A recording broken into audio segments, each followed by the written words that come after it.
Siberia, when you've a gone través to de Antarctica, Chile. you will have done so Dentro de 2 through semanas Chile. se reunirá nuevamente la Comisión para la Conservación de los Recursos Vivos Marinos Antárticos. Por eso, hoy hago un llamado a sus Estados partes. Es tiempo de aprobar la propuesta de área marina protegida del dominio 1 en la península antártica presentada en conjunto por Chile y Argentina. No podemos dedicarnos a explotar recursos si no adoptamos medidas de conservación adecuadas, pues ello redunda en la destrucción de la vida marina de la que también dependemos nosotros. No nos olvidemos que somos parte de un mismo ecosistema. Sostener la vida en la Tierra es una tarea que debemos asumir con urgencia y con responsabilidad por quienes nos antecedieron, por quienes hoy comparten la vida con nosotros en el mundo y por las generaciones que están por venir. Estimados y estimadas, en este escenario de tensiones, de conflictos prolongados, de crisis climática y crisis humanitaria, el proceso de selección y nominación de quien sea secretario general de las Naciones Unidas adquiere una relevancia especial. Llego a esta asamblea convencido de que siempre, incluso en las condiciones y circunstancias más adversas, hay espacio para actuar de forma lúcida, colectiva, transformadora, humanitaria, que nunca la tragedia humana es inevitable. No vamos a renunciar a la esperanza de que los cambios en el mundo que las Naciones Unidas requieren puedan suceder, porque justamente depende de nosotros. Quiero decirles que el equilibrio regional debe ser respetado en este proceso. Este es el tiempo de América Latina y el Caribe. Somos una región sin guerras, con una rica tradición diplomática forjadora de consensos y un compromiso inquebrantable con la Carta de Naciones Unidas desde su fundación. Enfrentar el desequilibrio histórico de género en las Naciones Unidas, en donde nunca un secretario general ha sido mujer, es también un tema pendiente. 80 años de historia sin que una mujer haya sido la secretaria general de las Naciones Unidas. La ONU debe reflejar los avances del mundo y reconocer que una mujer al mando no es solo símbolo de equidad, sino que representa y hace realidad que la mujer, siendo la mitad de la población, más de la mitad de la población, puede ocupar todos los espacios del mundo y que ningún espacio le está vetado. Chile quiere contribuir activamente a este esfuerzo colectivo. Y por ello es para mí un tremendo honor anunciar desde aquí que Chile nominará a nuestra expresidenta Michelle Bachelet Nigeria como candidata a la Secretaría General de Naciones Unidas, que además nos está acompañando en esta sesión. Michelle Bachelet no solo es una figura ampliamente conocida y respetada en el ámbito global. Es una mujer con una biografía profundamente coherente con los valores que inspiran esta organización. Ha sido jefa de Estado de Chile en 2 ocasiones. Por cierto, la primera mujer. Fue también ministra de Salud y de Defensa. Fue directora ejecutiva de ONU Mujeres y también alta comisionada de las Naciones Unidas para los Derechos Humanos. Michelle Bachelet ha gobernado, ha negociado, ha sanado y ha escuchado. Su trayectoria vital combina la empatía con la afirmación, la experiencia con la apertura, and resolve, experience with openness, and she combines all of these with a proven ability to make decisions and to take action in times of mistrust and fragmentation. I firmly believe, and I know that this conviction is shared by my nation, that Michelle Bachelet is someone able to build bridges between the north and the south, between the east and the west, between urgent needs to find solutions and the urgent need to defend principles. With her leadership, the United Nations will be able to restore credibility, effectiveness and a sense of purpose in the face of current challenges. She will work build on the legacy of Antonio Guterres that I can say has given the best of himself from the good of humankind within this institution, with humility and a sense of conviction. Chile presents this candidacy with the conviction, the certainty that Michelle Bachelet will be able to make a decisive contribution to making the United Nations once more a place for meetings, a place for solutions and active hope for the world as a whole. Distinguished delegates, 80 years. Let us look back at those decades and let us take stock of the strides forward seen in international governance. In spite of the challenges we're facing, we can also say that we have made progress. But we are eaten away at by the feeling that progress is under threat. Who will draw the maps of the future? We want to believe that those cartographers will not be those waging assaults on multilateral institutions and eroding their credibility. We don't want them to be those who humiliate the weak. We want all peoples together to draw the maps of the future. Together we represent all of those people, and together we will trace out clear maps so that we have not only a possible and viable future, but one that is full of dignity for everyone and respects them. And to achieve that goal, this organization, let us remember the organization that was built on the ashes of the Second World War after the failure of the League of Nations. This organization is crucial, and renewing it, changing it, reforming it is an urgent need. So, as a renewed organization, but one with the same purpose, it will be an organization that everyone works together in. The words of Victor Jara, that great Chilean singer, great Chilean artist, he talked about this great love of earth which has helped us to live. He loved peace, to enjoy life, love and freedom for everybody. He talked about those things so that his children could exist, his city could exist, and his people could exist. Let us, distinguished colleagues, move together, free and equal, similar and different. Let us walk along this shared path of seeking truth, justice, happiness and justice. I thank you.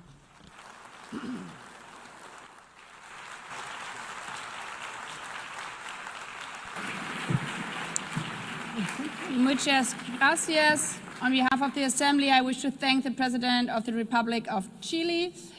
The Assembly will hear an address by His Excellency Emomali Rahmon, President of the Republic of Tajikistan. I request the protocol to escort His Excellency and invite him to address the Assembly.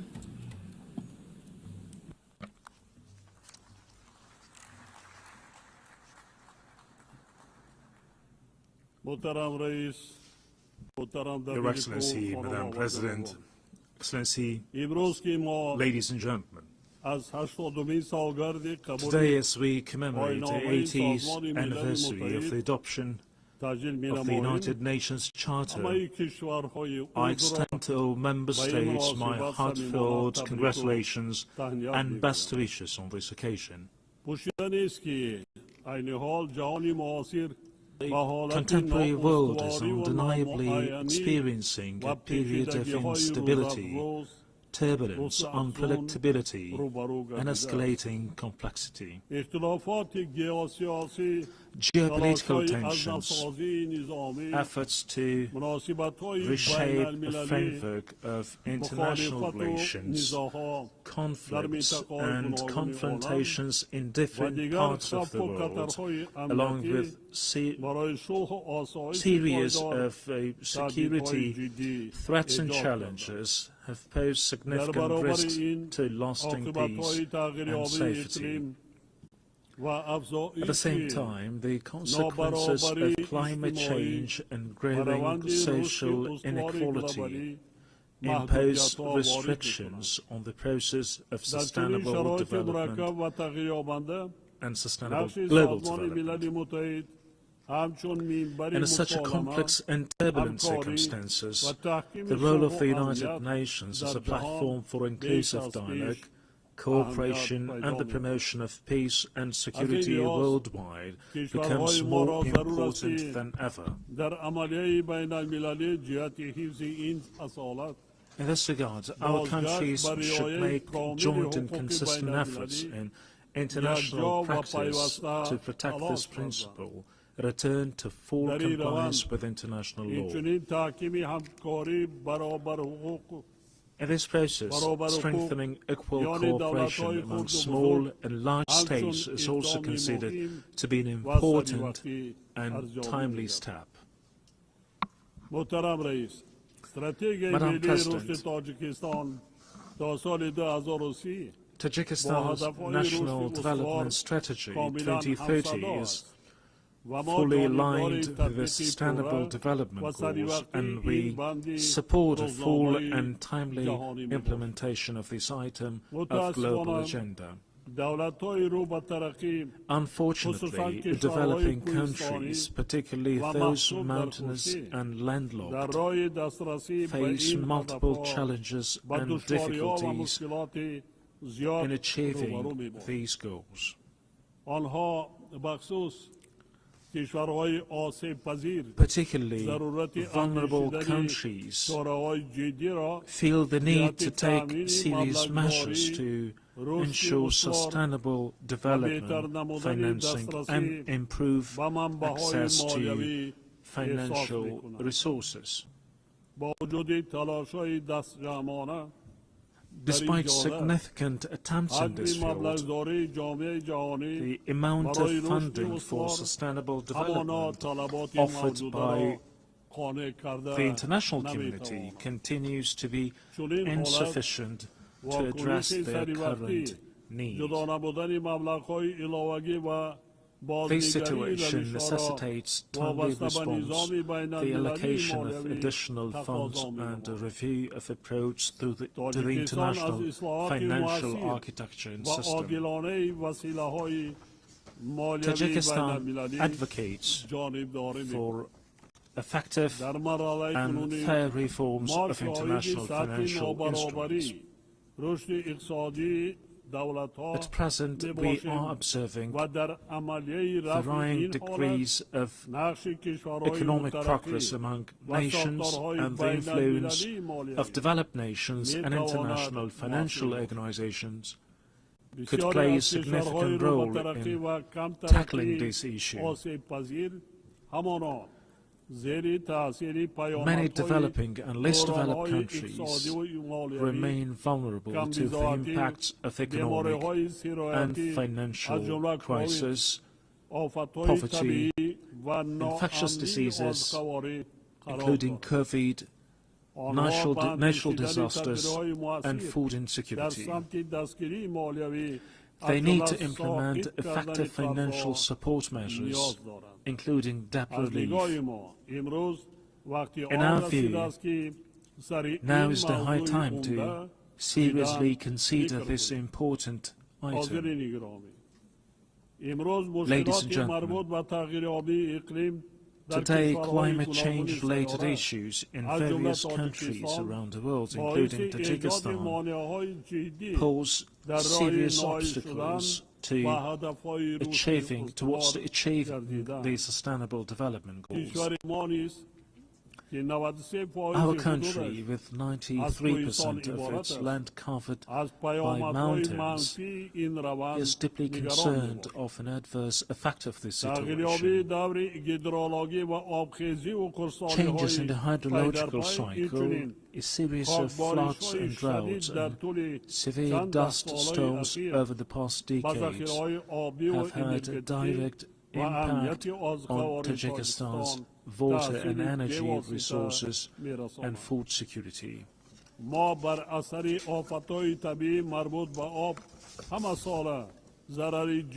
Every year we suffer tremendous material and financial losses due to water-related natural disasters. Regrettably, these phenomena often result in loss of life and the destruction of vital infrastructure. The impacts of climate change and rising temperatures have led to accelerated melting of glaciers and the deterioration of marine and ocean ecosystems. I would like to recall that Tajikistan hosted the high-level international conference on glaciers preservation this summer in Dushanbe. This meeting brought the international community together to intensely deliberate on issues related to the cryosphere. It is worth noting that of Tajikistan's 14,000 glaciers, which are one of the region's main sources of drinking water, more than 1,300 have completely melted, and the rate of melting of these ices is accelerating. This is even though Tajikistan's glaciers and other water sources account for up to 60% of St. Asia's water resources. We must not remain indifferent to the matter of addressing issues related to the source of human life, water. Distinguished delegates, ladies and gentlemen, Tajikistan plays a proactive role in water diplomacy. Our country is taking practical steps in cooperation with its international partners as a part of its latest initiative, the International Decade for Action Water for Sustainable Development 2018-2028.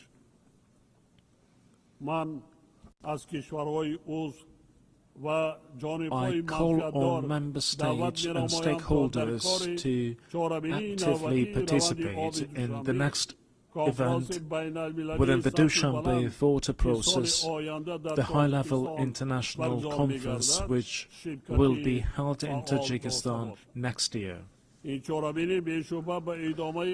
event will undoubtedly give a new impetus to our continued joint efforts within the framework of the Water Action Agenda.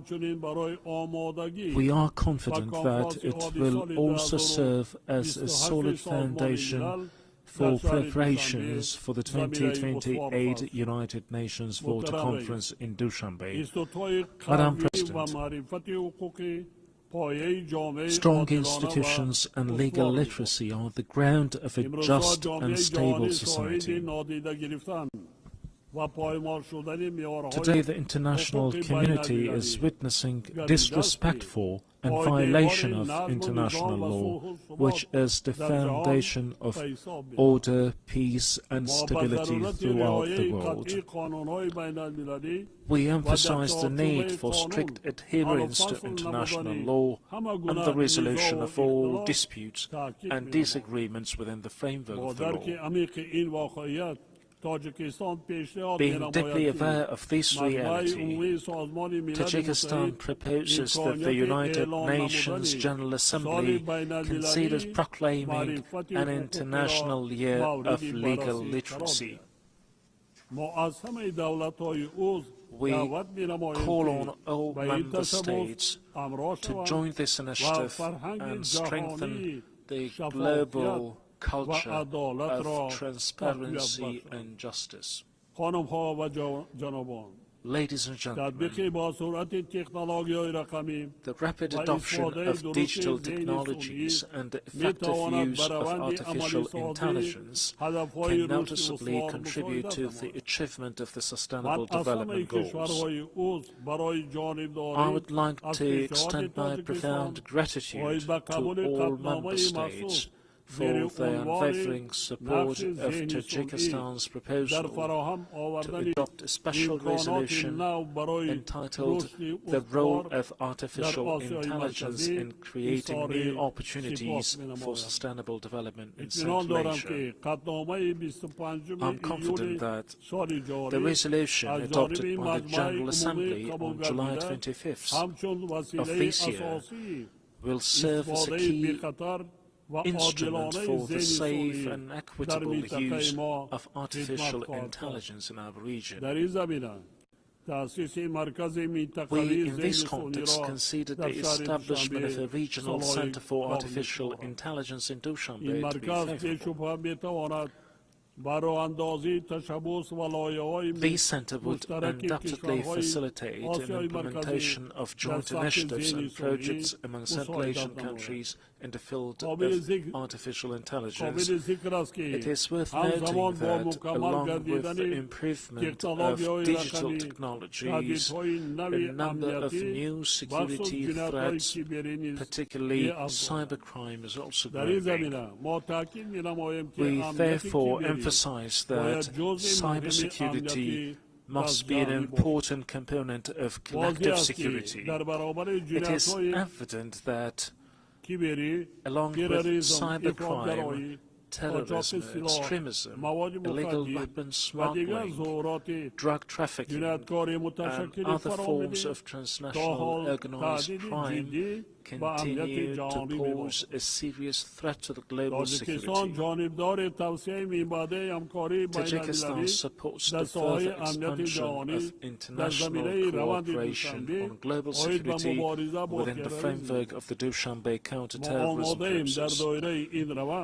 We are determined and willing to establish constructive interaction within this process with international organizations and the UN member states to even more enhance efforts to counter the aforementioned threats and security risks. We believe that relevant UN agencies, in particular the Office of Counterterrorism, can make an effective contribution to the comprehensive implementation of global counterterrorism strategies and programs, and strengthen their support to all member states in this area. Distinguished participants, Tajikistan gives full support of the resolution of all disputes and conflicts through political and diplomatic means. We must redouble our efforts to enduring, lasting and comprehensive peace based on international law. A year ago, from this podium, I proposed considering a special United Nations resolution proclaiming a decade of promotion of peace for future generations. A year later, the adoption of such a resolution has become even more pressing. In today's complex and volatile world, this initiative will create conditions for international cooperation to achieve lasting peace. I call on all UN member states to support this proposal for the sake of our current stability and a better and prosperous life for the generations to come. Ladies and gentlemen, we emphasize our principled, invariable position on the Palestinian issue. We believe that lasting peace in the Middle East is possible only through the implementation of the United Nations resolutions and the principle of the two-state solution. In this regard, we recall the need to resolve this issue exclusively through negotiations and diplomatic means in accordance with the international law, particularly the Charter of the United Nations. We call for a lasting ceasefire in Gaza and access to humanitarian aid. Tajikistan also supports peace and stability, overall security and socio-economic development in neighbouring Afghanistan. We are ready to render our full assistance in these processes, and in this regard, call on the international community to provide humanitarian assistance, especially to regions affected by drought and recent severe earthquakes. Distinguished participants, Tajikistan supports the comprehensive reform of the United Nations system within the framework of the UN80 initiative, UN 2.0 and the UN Secretary General's vision for a modernized United Nations. At the same time, we welcome the Pact for the Future as an important collective initiative to promote peace and sustainable development. These initiatives embody shared aspirations and will of the international community to respond to modern threats and challenges and build a solid foundation for future generations. We reiterate the need to strengthen the key and coordinating role of the United Nations in ensuring inclusive peace and security. Only with trust, cooperation and unwavering determination we can build a just, peaceful and sustainable future for all humanity. Tajikistan stands ready to cooperate with partner countries and all the United Nations member states in achieving these noble goals and addressing other pressing issues on the global agenda. I thank you for your attention.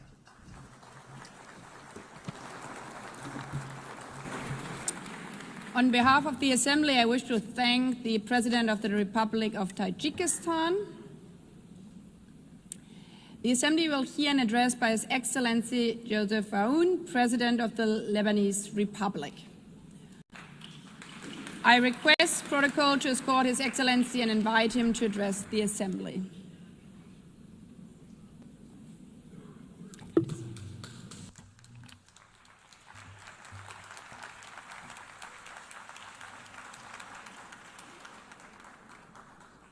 السيدة الرئيسة Madam President, السيد الأمين العام Mr. Secretary زملاء General, السيدات والسادة fellow رؤساء colleagues, الدول والوفود heads of state and أقف delegation, الآن أمامكم I stand متحدثا before عن you today السلام to talk about والتنمية peace, وحقوق الإنسان development and human rights فيما بعض أهلي at a time يقتلون when some of my fellow citizens ومناطق are من أرضي facing محتلة death. Parts of my country ووطني are وشعبي under occupation, معلقان and بين while الحياة my والموت. homeland and my people live in تعيدني هذه uncertainty. الدوامة This situation 77 takes me عاما back في some الزمن 77 years إلى ago لجنة صياغة to the الإعلان drafting العالمي committee of the لحقوق Universal الإنسان Declaration of Human عام Rights in 1948. 1948.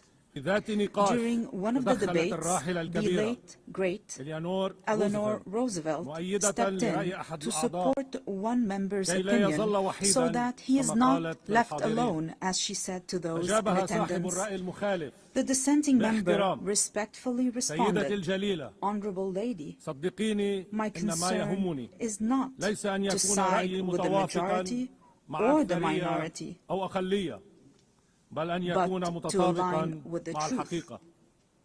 صاحب هذا The القول author of these لم يكن words غير was شار no المالك other than Charles Malik, الفيلسوف the اللبناني Lebanese الذي philosopher ساهم who مع worked كبار الفكر alongside الحقوقي other great الإنساني minds of the يومها time to في give إعطاء humanity البشرية ذلك this الإعلان eternal الخالد declaration. والذي He أعطي was شرف also رئاسة granted هذه the honor الجمعية of الموقرة presiding over this بين august عامي assembly from 1958 1958 to و 1959 1959 to ممثلا represent لبلاد my لبنان. country, Lebanon. السيدة الرئيسة Madam السيد الأمين President, العام Mr. Secretary زملاء General, السيدات والسادة colleagues, ladies and gentlemen, أستذكر هذه I الواقعة recall اليوم this incident today, أولا first, لأعبر to عن express إحساسي my بالشرف profound الكبير sense of pride and وبالمسؤولية my الأكبر heightened sense وأنا of أقف responsibility أمامكم as للمرة I الأولى stand before you today رئيسا for the للبنان first time in وفي my السنة capacity as 80 President of من تاريخ Lebanon هذه on the المنظمة 80th العظيمة. anniversary of this great وثانيا organization.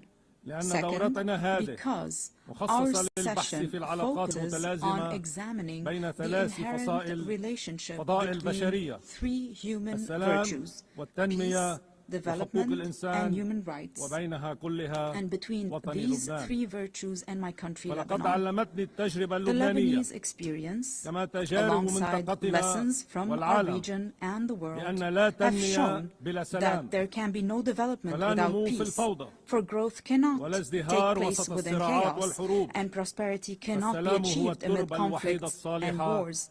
Peace is the only foundation for development.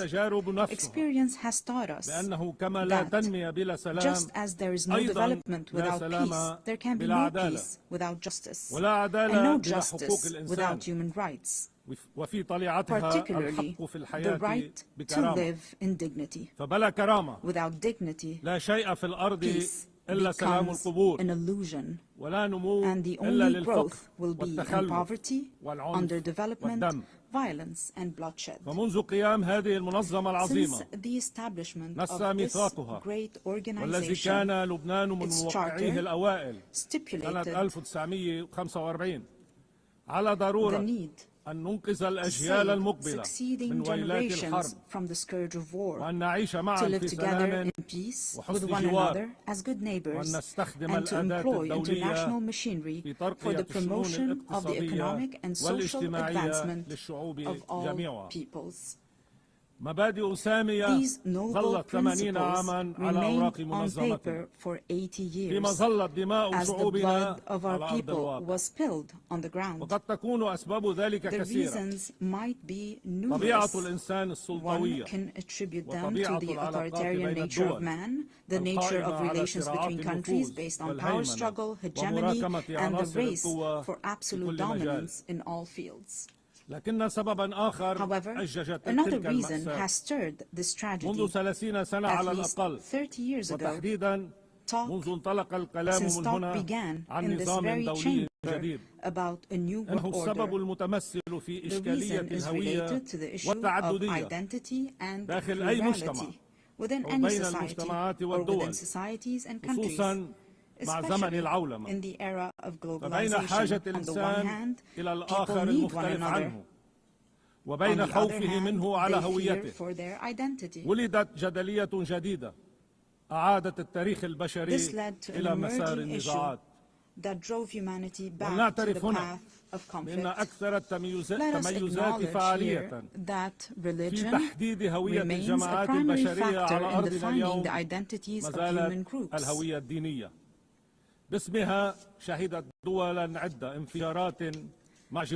In the name of religion, countries are at war with one another. In the name of religion, many countries have imploded from within. Furthermore, religion continues to shape the world in profound ways. While Islamophobia and xenophobia grow in the West, the East is still haunted by the memory of colonialism and the remnants of old religious wars. Despite remarkable scientific progress, the world finds itself trapped in a bygone era. Madam President, Mr. Secretary General, at the heart of this dilemma, Lebanon plays a unique role. This is its raison d'etre. This is the significance of Lebanon and its message to the world. Amid the global clash over religious identities, Lebanon stands out as a nation where Christians and Muslims coexist as equals, under a constitution that guarantees equitable representation to both communities in the Parliament and the Council of Ministers, with full citizenship for all individuals. This model is open for progress. This model was criticized by some. However, it offers a unique, evolving approach. As the late Pope John Paul II observed, Lebanon is more than a country. It is a message of freedom and plurality for the East and the West. End of the quote. I reiterate and emphasize a message of freedom and plurality in a region where people are killed or killed over their religious belief, or even for displaying a symbol of faith. In a wary world torn between those who want to impose religious attire and others intent on banning it, Lebanon offers a unique, unmatched, and irreplaceable model.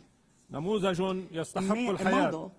that deserves to live, that must exist for the region and for the world.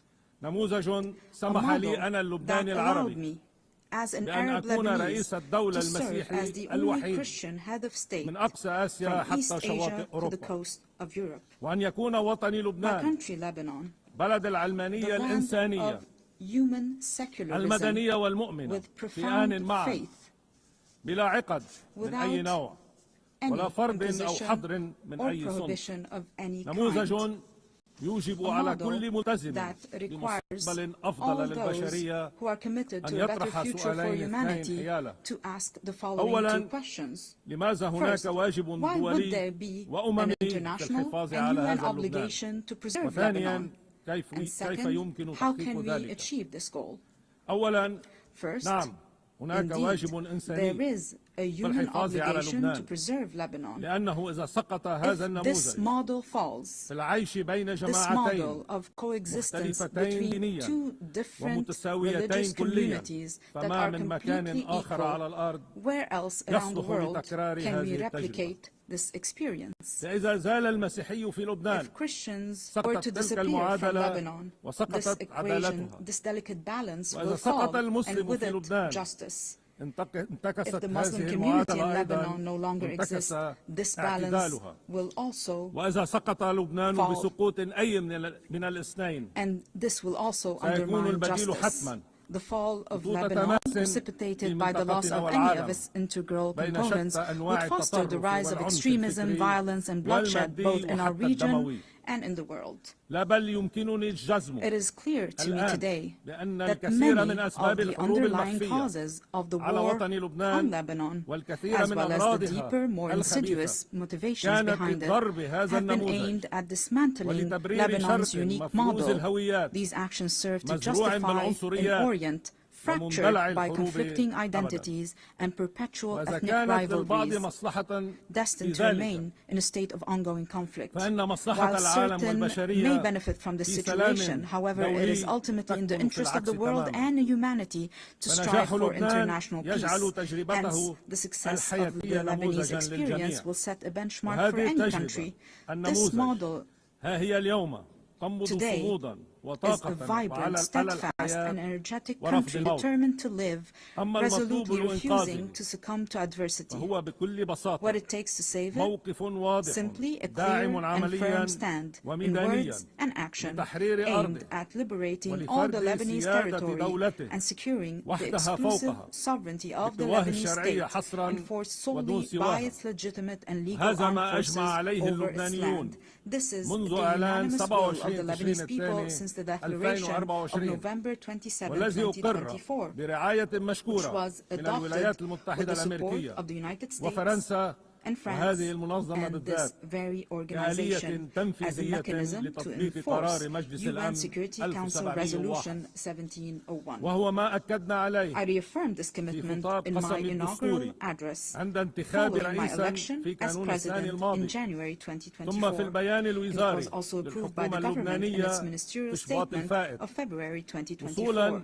Throughout our negotiations with President Trump's envoy, Ambassador Tom Barak, we worked on drafting a paper to guarantee full stability on our land, to which we are still bound and still await the same commitment by other concerned parties on our borders as well. This is what Lebanon seeks. Let me be more frank. Allow me to feel some pride for my country and my people, for they do deserve it. Ladies and gentlemen, we are truly an exceptional country by all measures. We are a country that each year receives people from the Lebanese diaspora the equivalent of a third of the country's residents. This underlines the unwavering connection between the Lebanese people and their homeland. There is hardly a major project in our region that does not bear the signature of a Lebanese person, nor a cultural or artistic event that lacks a Lebanese imprint. In fact, it is almost certain that Lebanese contributions can be found in every significant endeavor among the member states of this distinguished organization. One could scarcely find a nation that does not have within its borders a member of the Lebanese diaspora who is engaged, productive, and creative. These individuals integrate harmoniously with their host societies. We, ladies and gentlemen, are a country capable of embracing modernization, and we have started already implementing a gradual program of financial and economic recovery. Together with an independent financial audit, a fair restructuring of the banking sector, and the modernization of the administration, we have also taken on the fight against corruption and organized crime to rebuild the trust of the Lebanese people in their state and the world's confidence in Lebanon. Simultaneously, we have launched legislative and institutional reforms consecrating the independence of the regulatory bodies of the state's productive sectors and enhance the independence of the judiciary aligned with international standards in the fight against money laundering and the financing of terrorism. Our government has also recently joined the United Nations Convention on Biological Diversity, in line with our history of commitment to the principles of international legitimacy. We are also set on advancing public freedom, combating hate speech, and empowering young men and women in the decision-making process. We can only be prosperous if our citizens, all our citizens, live in dignity. Ladies and gentlemen, our country is dedicated to investing in quality education, and we are expanding today this investment to encompass a knowledge economy. Lebanon is also an essential crossroad for global trade corridors.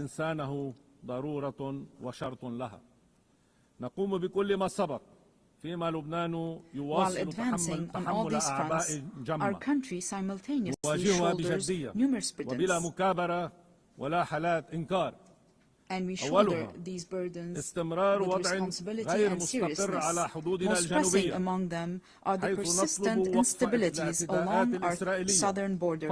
We call for the immediate cessation of Israeli aggression, the full withdrawal of its occupying forces from all Lebanese territory, and the release of our hostages that we shall not forget nor leave behind. And we insist on the complete implementation of UN Security Council Resolution 1701. This will be achieved with the help of the mandate given to UNIFIL, working in coordination with the Lebanese army over a transitional period to achieve peace and stability. In this context, allow me to extend my gratitude to the members of the Security Council who adopted the resolution to renew UNIFIL's mandate to help us achieve lasting peace and stability. However, the deep underlying causes of our crisis extend beyond our immediate borders. This is why it is our moral, human, and political obligation to call for an immediate end to the devastation taking place in Gaza. We urge the revival of a new political track aimed at finding a just and permanent solution to the Palestinian question based on the resolutions of international legitimacy, the principle of the two-state solution, ensuring the right of both states to a secure and dignified existence as ratified by your General Assembly with a majority of 142 states out of 164 states in the New York Declaration. The second major burden Lebanon is carrying now is the unprecedented displacement situation taking place on its soil, which, measured by capita, stands as the largest in history. Lebanon looks to the United Nations and its specialized agencies, as well as to Syrian authorities, to address this critical issue. Through direct negotiations and with the support of the Kingdom of Saudi Arabia, we aim to reach comprehensive understandings and agreements across different aspects of our bilateral relations, the goal being the dignified and safe return of the displaced Syrian citizens, as well as the restoration of the special relations between Lebanon and Syria in good neighborliness and close cooperation in various fields, overcoming the misunderstandings of the past. The third burden crippling us today is the reconstruction of Lebanon following the Israeli aggression on our soil, especially with respect to the infrastructure necessary for the return of the Lebanese Authority to the Lebanese border towns and to the rebuilding of homes and villages bulldozed and demolished by the aggression. For there will be no stability if it is not rebuilt and its beauty restored. Furthermore, there is the issue of providing the necessary means to our legal armed forces so that they may take on the task of defending and safekeeping our national integrity. We remain hopeful about the public initiatives to organize international conferences dedicated to that purpose. Ladies and gentlemen, Lebanon does not seek special privileges or favors. Indeed, it calls upon the international community to act with responsibility, fairness, and equality, thereby enabling Lebanon to reclaim its role as a land of freedom and plurality. This very spirit underpinned the distinguished Assembly's resolution on August 16, 2019, to grant Lebanon's request to establish the Human Academy for Dialogue and Conversions within its borders. A resolution that was for a time overshadowed by the many crises Lebanon has faced in recent years. Today, Lebanon is intent on reviving this vital initiative. Our intention is both to reassure ourselves and to send a message to the world. Lebanon is returning to its rightful place, both within the international community and among the nations gathered at the United Nations, a true platform for human values and the advancement of humanities. In closing, I reiterate the opening theme of my message. While I stand here today advocating for peace, my countrymen are being killed. The conflict is still very fierce between Lebanon being a land of life and joy and a platform that spreads both values to the region and the world, and Lebanon being a place of sorrow and wars, spreading both woes to the region and the world. We in Lebanon have made our choice. We choose to be a land of life and joy, and we shall abide by it. I call upon you all, for the sake of peace in our region, for the good of humanity, stand with us. Do not abandon Lebanon. I thank you.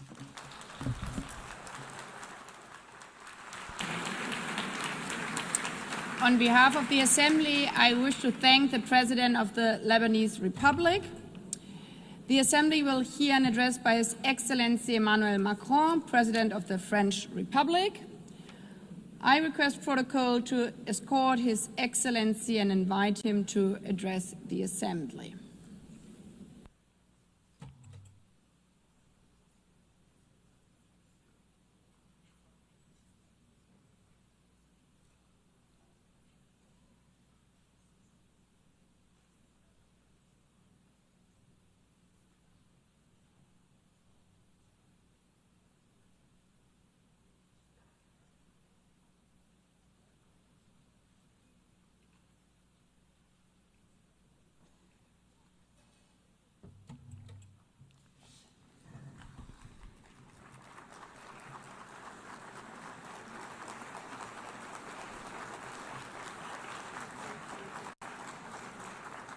Madame la Présidente de l'Assemblée Générale, Monsieur le Secrétaire Général, Madame la Secrétaire Générale adjointe, Monsieur le Secrétaire Général adjoint, Mesdames et Messieurs les chefs d'État et de gouvernement, Mesdames, Messieurs les ministres, Mesdames, Messieurs les ambassadrices, ambassadeurs et délégués, je suis heureux de m'exprimer une nouvelle fois devant vous lors de cette 80e session de l'Assemblée Générale des Nations Unies.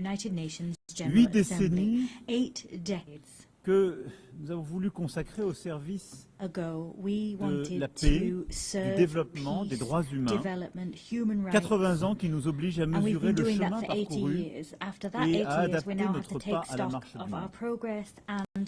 Le 26 juin 1945, nous adoptions la Charte des Nations Unies après 2 guerres mondiales, alors que les combats faisaient encore rage en Asie, que la décolonisation était à peine entamée, que l'Union soviétique étendait son empire et que nous comptions les morts par millions et découvrions l'horreur de la Shoah. Oui, cette étape du monde n'était pas terminée et pourtant nous étions en train de bâtir, à coup de résolution et de détermination, cette volonté de préserver les générations futures du fléau de la guerre, et proclamions notre foi dans les droits fondamentaux de l'homme, et nous nous engagions à créer les conditions de la justice, à favoriser le progrès social, à pratiquer la tolérance et à vivre en paix les uns avec les autres. Nous ne rêvions pas, et en convoquant ici notre passé et ce que nous étions il y a 80 ans, j'ai envie de vous dire ce soir, nous avons le droit de rêver. Parce que notre monde d'aujourd'hui mérite la même détermination à agir ensemble. Nous étions 51 à San Francisco et ce sont désormais 193 États membres qui siègent à cette assemblée.